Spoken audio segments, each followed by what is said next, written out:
जय हिंद बच्चों। आज का हमारा विषय है मेरी माँ। यह मल्हार पुस्तक का पाठ नंबर 6 है और यह एक आत्मकथा का कुछ अंश है। यह उस क्रांतिकारी की आत्मकथा है जिन्होंने छोटी सी उम्र में, मात्र 30 साल की उम्र में ही प्राणों की अपने प्राणों को देश के लिए न्यौछावर कर दिया और मात्र 30 साल की उम्र में ही अंग्रेजों द्वारा उनको फांसी की सजा दी गई। तो अपने आज़ादी के लिए, अपने देश की आज़ादी के लिए अपने अंतिम सांस तक इन्होंने संघर्ष किया। और जैसा कि आपने यह सुना होगा, सरफरोशी की तमन्ना अब हमारे दिल में है, देखना है जोर कितना बाजुए कातिल में। ये इन्हीं का ही वक्तव्य है जिनका नाम है श्री राम प्रसाद बिस्मिल। तो आइए हम इनके बारे में कुछ जानते हैं। पाठ की शुरुआत करने से पहले आपसे एक बात कहना चाहता हूँ कि जिन बच्चों ने ये भी चैनल को सब्सक्राइब नहीं किया है, चैनल को सब्सक्राइब कर ले, जिससे आने वाली वीडियो आपको मिलती रहे और आपको पाठ के प्रश्न उत्तर और अन्य गतिविधियों के बारे में जानकारी समय पर प्राप्त होती रहे। चलो पाठ की शुरुआत करते हैं। मेरी माँ। श्री राम प्रसाद बिस्मिल बड़े होनहार नौजवान थे। ये बड़े इंटेलिजेंट थे और नौजवान थे। गजब के शायर थे। इन्हें शायरी का बड़ा शौक था। देखने में भी बहुत सुंदर थे, देखने में भी बड़े अच्छे लगते थे, योग्य थे, बहुत ही कुशल थे। अपने कार्य को अपने अंतिम अंजाम तक पहुंचाने के लिए कड़ी मेहनत करते थे। जानने वाले कहते हैं कि यदि किसी और जगह या किसी और देश या किसी और समय पैदा हुए होते तो सेनाध्यक्ष बनते। कि जो उनको जानते थे उनके बारे में ये कहते थे, जिस समय भारत में इनका जन्म हुआ, कहीं और किसी देश में इनका जन्म होता तो ये सेना के उच्च पद पर होते या सेना के बड़े सेनापति होते।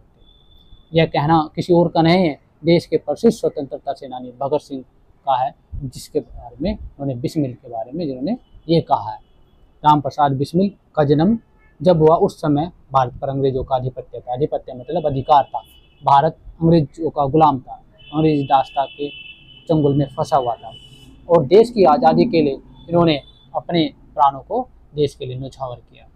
बिस्मिल छोटी सी आयु से ही भारत की स्वतंत्रता के लिए अंग्रेजों से लड़ते रहे। मात्र छोटी सी उम्र में ही उन्होंने अब अंग्रेजों के लिए अपने विचार या विरोध करना शुरू कर दिया था और अपने अंतिम सांस तक वे अंग्रेजों के विरुद्ध लड़ते रहे। अंग्रेजों ने जेल भी भेज दिया, कई बार उनको आज़ादी के लिए जेल भी जाना पड़ा और अंत में अंग्रेजों के द्वारा इनको फांसी की सज़ा दे दी गई। जेल में भी उन्होंने अंग्रेजों के अनेक अत्याचार सहे। ऐसे नहीं है कि उन्होंने अपने जीवन में ऐसे ही बिताया हो, जेल के अंदर भी अंग्रेजों ने इन पर अत्याचार करना नहीं छोड़ा। जेल में रहते रहते ही उन्होंने चोरी छिपी अपनी आत्मकथा लिखी। इन्होंने राम प्रसाद बिस्मिल ने अपनी आत्मकथा जेल में रहकर लिखी और अपने दोस्तों की मदद से इन्होंने इस आत्मकथा को लोगों तक पहुंचाया। अंग्रेजों से बचते बचाते जेल से बाहर भेजते रहे, उनके साथ उन्हें उसे प्रकाशित भी करवाया। जो आत्मकथा इन्होंने जेल में रहकर लिखी, उन्होंने उसको अपनी आत्मकथा को प्रकाशित भी कराया, जिसका नाम रखा गया था निज जीवन की एक छटा। और इस निज जीवन की एक छटा का ही एक अंश आपके पुस्तक में शामिल किया गया है, जिसका शीर्षक है मेरी माँ। इस पुस्तक के ने अंग्रेजों के होश उड़ा दिए। जब इनकी आत्मकथा लोगों तक पहुंची तो अंग्रेजी सरकार के होश उड़ गए, क्योंकि लोगों को प्रेरणा देने के लिए, लोगों के अंदर क्रांति का जोश भरने के लिए आत्मकथा लिखी इन्होंने। लोगों में अंग्रेजों के विरुद्ध और क्रोध और बढ़ गया जब लोगों ने इनकी आत्मकथा को पढ़ा, देखा, सुना, समझा। इस तरह इस आत्मकथा के कारण अंग्रेज बिस्मिल को फांसी देने के बाद भी उन्हें हरा ना सके। इस आत्मकथा के माध्यम से आज भी बिस्मिल हमारे मन मस्तिष्क में जीवित हैं। हम अंग्रेज उनको फांसी देकर उनके शरीर को मार दिए, लेकिन जो उनके विचार है वो आज भी भारतीय के जीवन में मौजूद है। आज भी आत्मकथा लोगों को प्रेरित करती है, लोगों को आगे बढ़ने के लिए प्रेरणा देती है। क्या आप भी उनकी आत्मकथा को पढ़ना चाहते हैं जो लोगों को प्रेरणा देती है? बिल्कुल हाँ। क्या कहा? हाँ। तो यहाँ प्रस्तुत है उसी आत्मकथा का एक अंश। शुरुआत करते हैं पाठ की। लखनऊ कांग्रेस में जाने के लिए मेरी बड़ी इच्छा थी। दादी जी और पिताजी तो विरोध करते थे, मतलब बिस्मिल जी कहते हैं कि मेरी तो अंग्रेजी या मतलब मेरी तो कांग्रेस में के सम्मेलन में जाने की बड़ी इच्छा थी, लेकिन मेरी दादी जी और पिताजी को यह पता चलता तो वे इसका विरोध करते थे। वे नहीं चाहते थे कि मैं इस तरह से किसी भी क्रांतिकारी या राजनीतिक दल में या इस तरह की गतिविधि में शामिल हूँ। किंतु माता जी ने मुझे खर्च दे ही दिया, और माता जी मेरी भावनाओं मेरे विचारों को समझती थी, कहीं ना कहीं वो मुझे सपोर्ट करती थी, तो माता जी ने मुझे वहाँ जाने के लिए खर्च दे दिया। उसी समय शाहजहाँपुर में सेवा समिति का आरंभ हुआ। मैं बड़े उत्साह के साथ सेवा समिति में सहयोग देता था। वो कहते थे कि मुझे बड़ा अच्छा लगता था, बड़ा जोश के साथ, बड़े उत्साह के साथ मैं सेवा समिति में अपना कुछ ना कुछ योगदान करता था या सहयोग देता था। पिताजी और दादी जी को मेरे इस प्रकार के कार्य अच्छे न लगते, जिस तरह से मैं ये कार्य करता था। कहीं ना कहीं मेरे पिताजी और मेरी दादी जी को यह कार्य बिल्कुल भी उनको अच्छे नहीं लगते थे। किंतु माता जी मेरा उत्साह भंग न होने देती थी। वो मेरे को समझाती थी, बताती थी, मार्गदर्शन करती थी, जिसके कारण उन्हें अक्सर पिताजी की डांट फटकार तथा दंड तक सहना पड़ता था कि वो मेरा सपोर्ट करना बंद नहीं करती थी। कहीं ना कहीं मेरी माता जी को मेरे इस कार्य के लिए मेरे पिताजी से डांट फटकार या यहाँ तक कि कुछ दंड भी सहना पड़ता था। वास्तव में मेरी माताजी देवी थी। कहते हैं कि मेरी माताजी मेरा इतना सपोर्ट करती थी, इतना सहयोग देती थी मेरे काम के लिए, मेरे विचारों के लिए। तो मेरी माताजी किसी देवी से कम नहीं थी, देवी के समान थी। मुझे जो कुछ जीवन तथा मेरे जीवन में जो कुछ साहस आया है वो मेरी माताजी का ही बदौलत है। वह मेरी माताजी तथा गुरुदेव श्री सोमदेव जी की कृपाओं का ही परिणाम है कि जो भी मैं अपने जीवन में किया है, जो मुझे साहस मिला है, लोग सपोर्ट मिला है, सहयोग मिला है, मेरी माताजी और मेरे गुरुदेव श्री सोमदेव जी का ही है। दादी जी और पिताजी मेरे विवाह के लिए बहुत अनुरोध करते थे। यहाँ पर बिस्मिल जी कहते हैं जो मेरे पिताजी हैं, दादी जी हैं, वो मेरे विवाह के लिए मेरे पीछे पड़े हुए थे, अनुरोध करते थे। किंतु माताजी यही कहती थी कि शिक्षा पा चुकने के बाद ही विवाह करना उचित होगा, कि पहले से शिक्षा तो प्राप्त कर लेने दो, तभी तो उसका विवाह करना उचित होगा। इस तरह से मेरी माताजी मेरा सहयोग देती थी। माताजी के प्रोत्साहन तथा सद्व्यवहार ने मेरे जीवन में वह दृढ़ता उत्पन्न की, किसी आपत्ति तथा संकट के आने पर भी मैं अपने संकल्प को न त्यागा। मतलब यहाँ पर बिस्मिल जी कहते हैं कि मेरे माताजी का ही इतना प्रोत्साहन था, सहयोग था, और उनका आचरण और उनके संस्कारों का ही प्रतिफल था कि जीवन में मुसीबत आने पर भी या संकट आने पर भी मैं उससे डरा नहीं, उस अपने संकल्प को त्यागा नहीं। जो मैंने दृढ़ संकल्प कर लिया वो मैं उसमें अपने आगे बढ़ता चला गया। मैं पीछे नहीं हटा मुसीबत और संकट आने पर। इस तरह से लोग अधिकतर देखे जाता है कि लोग संकट आने पर, एक समय मेरे पिताजी दीवानी मुकदमे में किसी पर दावा करके वकील से कह गए थे कि जो काम वो मुझसे करा ले। कुछ आवश्यकता पड़ने पर वकील साहब ने मुझे बुलावा भेजा और कहा कि मैं पिताजी के हस्ताक्षर वकालतनामे पर कर दूं।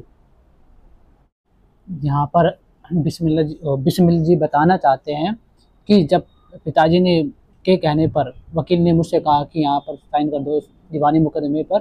दीवानी मुकदमे क्या होते हैं? ये भारतीय न्यायिक प्रणाली के अनुसार दीवानी मामला यानी कि सिविल केस, जिन्हें सिविल केस भी कहा जाता है, जो व्यक्तिगत अधिकार, संपत्ति, विवाद और भारतीय नागरिकों के अन्य मुद्दों पर आधारित होते हैं और जिनका निपटारा सिविल के कोर्ट में किया जाता है। ठीक है, इसमें अधिकतर संपत्ति से विवाद, संपत्ति पर अधिकार, किसी ने कब्जा कर लिया संपत्ति पर, संपत्ति मतलब प्रॉपर्टी, या वसीयतनामे को लेकर विवाद होता है परिवार में, या कोई भी पारिवारिक विवाद जैसे तलाक, भरण पोषण की समस्या आदि जो ये मामले आते हैं, वो सारे के सारे मामले दीवानी केस में यानी दीवानी मुकदमे में आते हैं। तो ऐसे ही दीवानी मुकदमा था जिस पर वकील ने कहा कि इस पर आप अपने साइन कर दीजिए, तुम्हारे पिताजी ने कहा है। तो यहाँ पर बिस्मिल जी ने हस्ताक्षर करने से मना कर दिया। मैंने तुरंत उत्तर दिया कि यह तो धर्म विरुद्ध है, धर्म विरुद्ध मतलब यह तो नीतिगत नहीं है, यहाँ पर बोला धर्म विरुद्ध है मतलब नीतिगत नहीं है। इस प्रकार का पाप मैं कदापि नहीं कर सकता, कि मैं इस तरह के पाप का भोगी नहीं बन सकता कि मैं गलत काम कर सकूं। यह मेरी माँ ने मुझे नहीं सिखाया, ऐसी शिक्षा मुझे नहीं दी गई, ऐसे संस्कार मैंने नहीं प्राप्त किए। वकील साहब ने बहुत समझाया। वकील साहब ने कहा कि ये तो तुम्हारे पिताजी ने बोला है, नहीं तो इससे इस तरह से तुम्हारा मुकदमा खारिज हो जाएगा, मतलब कोर्ट में कोई टिक नहीं पाएगा मुकदमा, कोई सुनेगा नहीं इसको। तो किंतु मुझे मतलब कहना यहाँ पर कहना है किंतु मुझ पर कुछ भी प्रभाव ना पड़ा वकील का, कितना भी समझाने पर मैं अपने सिद्धांतों से अपना समझौता नहीं कर सकता था, ये यहाँ पर बिस्मिल जी कहते हैं। और मैंने हस्ताक्षर नहीं किए। अपने जीवन में हमेशा सत्य का पालन किया। सत्य मतलब हमेशा सत्य की राह पर चला, चाहे वो रास्ता कठिन हो या कितना भी आसान क्यों न रहा हो, ठीक है, लेकिन मैंने अपने सत्यवादी मार्ग पर हमेशा मैं अग्रसर होता रहा, मतलब अपने सत्य के मार्ग पर चलता रहा। चाहे कुछ हो जाए सत्य बात कह देता था, चाहे किसी पर कुछ असर हो या ना हो, किसी के खिलाफ हो ना हो, तो मुझे बात सत्य लगती थी, सत्य लगती थी, तो मैं उसे कह देता था।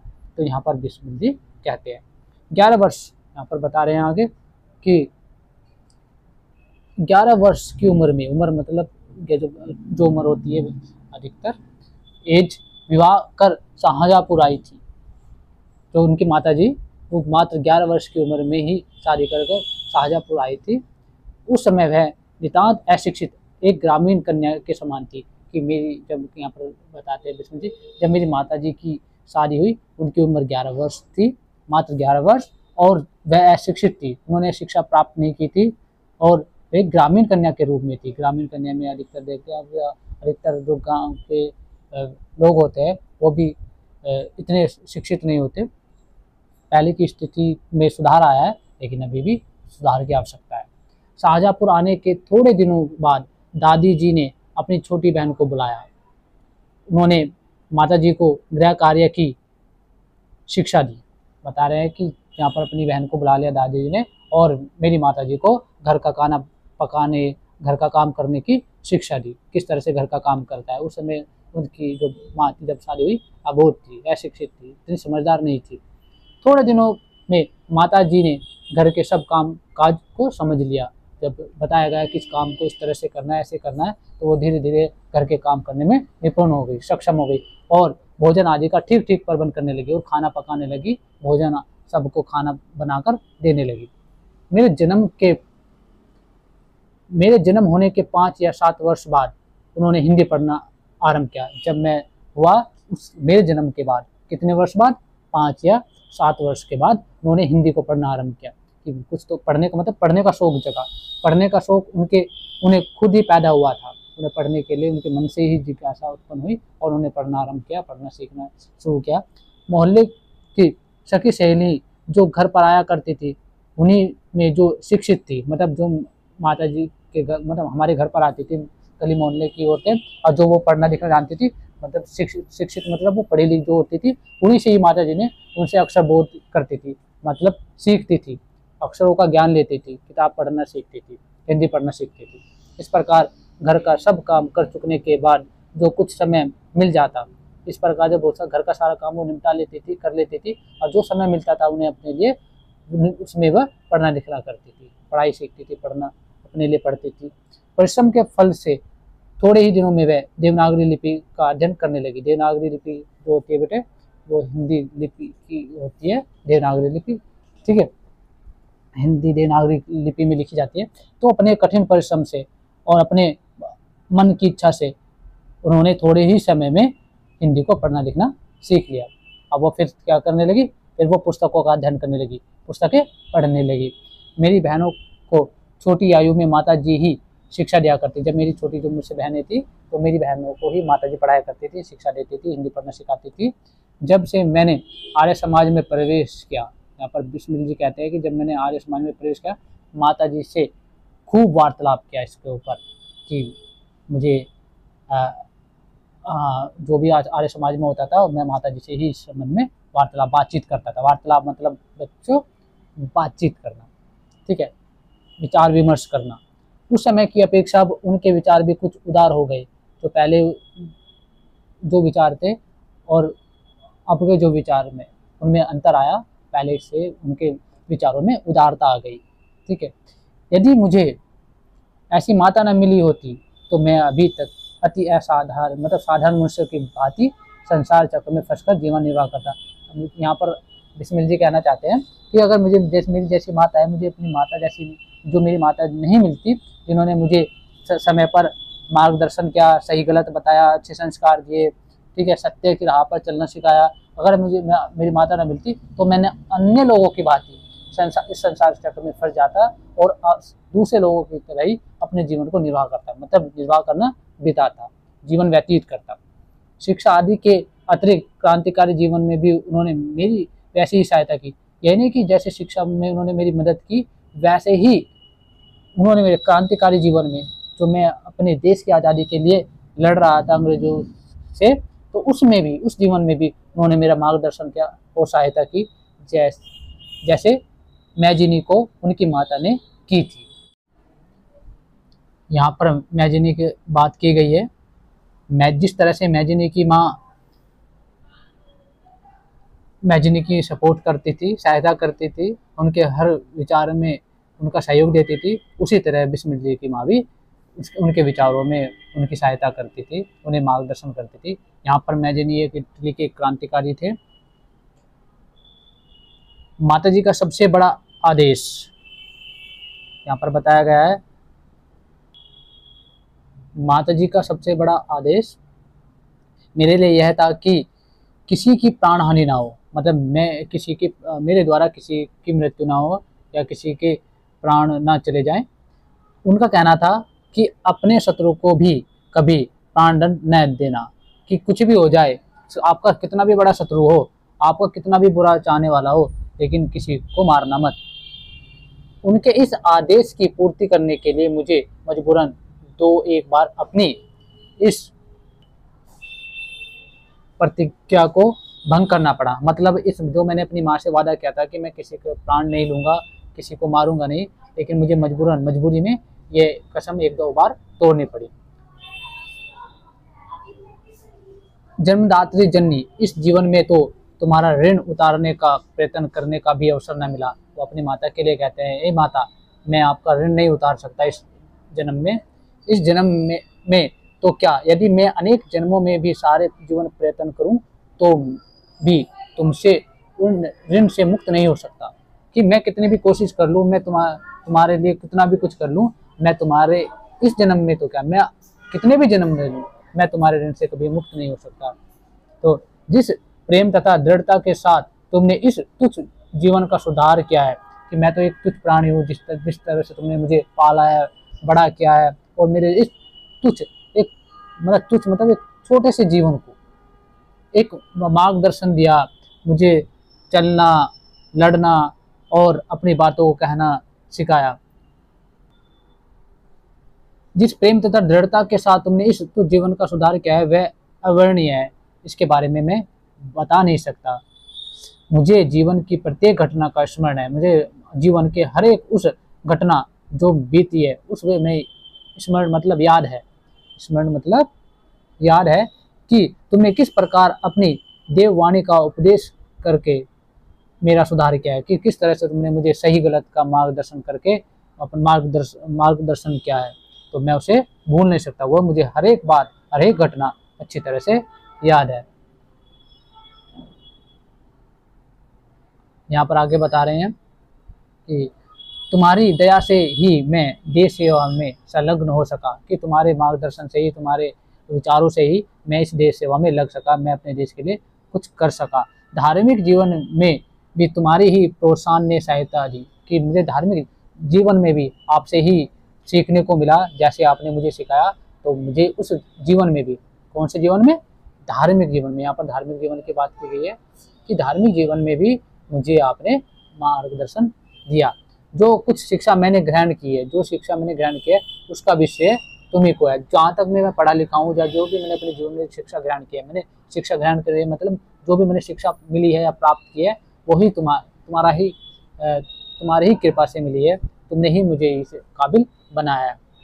जिस मनोहर रूप से तुम मुझे उपदेश देती थी, मतलब अपना मार्गदर्शन करती थी, उसका स्मरण कर, मतलब उन्हें याद कर, तुम्हारी मंगलमयी मूर्ति का ध्यान आ जाता है कि मैं तुम्हें ही अपने मन में याद करता हूँ। तुम्हारी हर एक बातें मुझे याद आ जाती है और मस्तक झुक जाता है तुम्हारे वंदना में, मेरा मस्तक, मेरा सर झुक जाता है।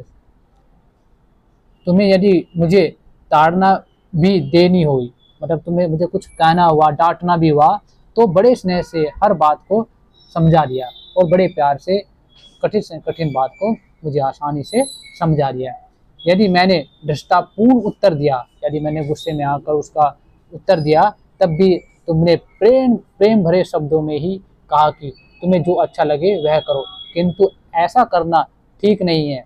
कि आपने बड़े प्यार से मुझे समझाया, मुझे कितना भी गुस्सा आ गया, मैंने कितना भी उल्टा बोलकर आपको जवाब दिया, लेकिन आपने मुझे बड़े प्यार से समझाया और कहा कि तुम्हें जो अच्छा लगे वो करो, लेकिन यह करना ठीक नहीं है। इस पर एक बार फिर से विचार करो, सोचो, अगर जो तुम्हें अच्छा लगता है फिर करो।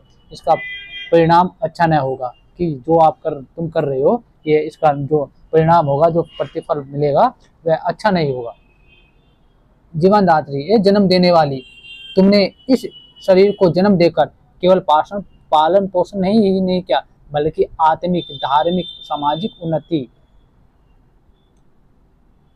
सामाजिक उन्नति में तुमने मेरी सदैव सहायता की। कि तुमने मुझे जन्म ही नहीं दिया, तुमने मेरे बल्कि हर चीज में, चाहे आत्मिक हो, चाहे धार्मिक हो, चाहे सामाजिक हो, मेरे हर उत्थान के लिए तुमने मेरी हमेशा मदद की है। जन्म जन्मांतर परमात्मा ऐसे ही माता सबको दे, मतलब जैसी माता मुझे मिली है ऐसी माता सबको दे ऊपर वाला। महान से महान संकट में भी तुमने मुझे अधीर नहीं होने दिया, कभी मुझे बेचैन नहीं होने, मतलब बेचैन नहीं होने दिया। कितने भी बड़ा संकट आ जाए, संकट मतलब कितनी भी बड़ी मुसीबत आ जाए, तुमने मुझे कभी बेचैन या चिंतित नहीं होने दिया।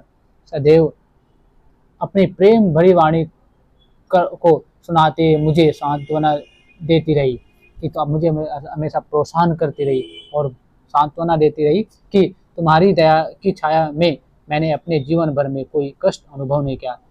जब तक तुम्हारी मेरे ऊपर छाया रही, तो मैंने कभी भी, कितनी भी बड़ी मुसीबत आए तो मुझे वो कभी कष्ट के रूप में महसूस नहीं हुई, क्योंकि मुझे पता था कि मेरा मार्गदर्शन करने वाली, मुझे इस संकट से उभारने वाली और मुझे हर वक्त, हर पल, हर संभव मदद करने वाली मेरी माँ है और मुझे इससे बचा लेगी। इस संसार में मेरी किसी भी भोग विलास तथा ऐश्वर्य की इच्छा नहीं है, कि मेरे इस संसार में मेरी किसी भी प्रकार की मोह माया से या किसी भी भोग विलास वाली इच्छा नहीं है। केवल एक ही इच्छा है, कि मेरी क्या इच्छा है, सिर्फ एक ही इच्छा है, वह कि एक बार श्रद्धापूर्वक तुम्हारे चरणों की सेवा करके अपने जीवन को सफल बना लेता। कि मैं तो बस यही चाहता हूँ, आखिरी क्षण तक मेरी एक ही इच्छा है कि मैं तुम्हारी सेवा करना चाहता हूँ, तुम्हारे चरणों में अपना जीवन व्यतीत करना चाहता हूँ, यही मेरी आखिरी इच्छा है। किंतु यह इच्छा पूर्ण होती नहीं दिखाई देती, क्योंकि जो इच्छा मेरी है कि मैं तुम्हारी सेवा करना चाहता हूँ, तुम्हारे चरणों में रहना चाहता हूँ, वह मुझे पूर्ण होती नहीं दिखाई देती। क्यों? क्योंकि तुम्हें मेरी मृत्यु की दुख भरी खबर सुनाई जाएगी, क्योंकि मुझे यहाँ पर मृत्युदंड मिल चुका है, अंग्रेजों के द्वारा यहाँ पर मृत्युदंड की बात की गई है बिस्मिल के द्वारा। तो माँ, मुझे विश्वास है कि तुम यह समझ कर धैर्य धारण करोगे कि तुम्हारा पुत्र माताओं की माता, माताओं की माता मतलब धरती माता या भारत माता, कि माताओं की माता भारत माता की सेवा में अपने जीवन को बलि देवी की भेंट कर गया है। कि आपको मेरी दुख भरी क्या, मृत्यु की खबर जरूर मिली होगी। आप इससे धैर्य धारण करोगी और यह समझोगे कि मैंने माताओं की माता, मुझे भारत माता के लिए अपने जीवन की बलि दे दी है। ठीक है। और उसने तुम्हारी को कलंकित न की, कि तुम्हारे ये भी मालूम रहेगा कि मैंने तुम्हारी को कभी कलंकित नहीं होने दिया। अपनी प्रतिज्ञा पर दृढ़ रहा, जो मैंने प्रतिज्ञा ली थी, जो मैंने वचन लिया था, प्रतिज्ञा मतलब वचन लिया था, मैं आखिरी दम तक उस प्रतिज्ञा पर दृढ़ रहा, मैं उससे भटका नहीं। जब स्वाधीन भारत का इतिहास लिखा जाएगा, जब भारत आज़ाद होगा अंग्रेजों की दास्ता से, तो उसके किसी पृष्ठ पर उज्ज्वल अक्षरों में तुम्हारा भी नाम लिखा जाएगा। कि तब भारत का इतिहास लिखा जाएगा तो तुम्हारा भी नाम उसमें लिखा जाएगा, तुम्हारा भी जिक्र होगा। जिस तरह से गुरु गोविंद सिंह जी की धर्मपत्नी जब अपने पुत्रों की मृत्यु की खबर अपनी मृत्यु की खबर सुनी तो बहुत प्रसन्न हुई थी। क्योंकि जब यहाँ पर उदाहरण दिया गया है बिस्मिल के द्वारा कि जब गुरु गोविंद सिंह की धर्मपत्नी ने जब अपने पुत्रों की मृत्यु की खबर मिली तो वह खुश हुई थी। क्यों?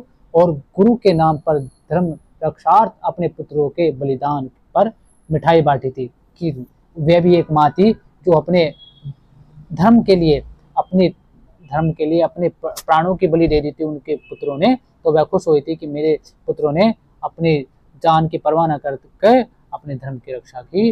तो इसी तरह तुम भी खुश होगी कि तुम्हारे बेटे ने देश के लिए कुछ क्या।